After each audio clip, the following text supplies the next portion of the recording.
дар ҳамоише ки бо ибтикори шӯъбаи минтақавӣ дар шаҳри Кӯлоб, раёсати агентии назорати молиявӣ ва мубориза ба коррупсияи ҷумҳурии Тоҷикистон ки дар ноҳияи восеъ доир гардид, масъалаҳои рафти иҷрои қонуни ҷумҳурии Тоҷикистон дар бораи мубориза бар зидди коррупсия ва баландбардоштани маърифати ҳуқуқи аҳолӣ мавриди муҳокима қарор дода шуд.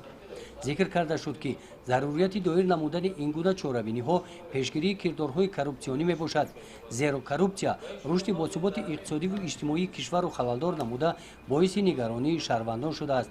қайд карда шуд ки дар ноҳияи восеъ дар самти иҷрои қонуни ҷумҳурии Тоҷикистон дар бораи мубориза бар зидди коррупсия корҳо ба таври дуруст ба роҳ монда нашудааст.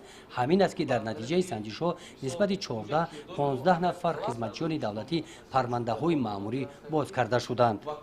пешниҳод гардид ки ба роҳ мондани муборизаи қатъӣ бо амалҳои коррупсионӣ шарти муҳими фароҳам овардани фазои ҳамдигарфаҳмӣ дар ҷомеа ва таҳкими эътимоди мардум нисбат ба сохтору мақомоти давлатӣ мебошад.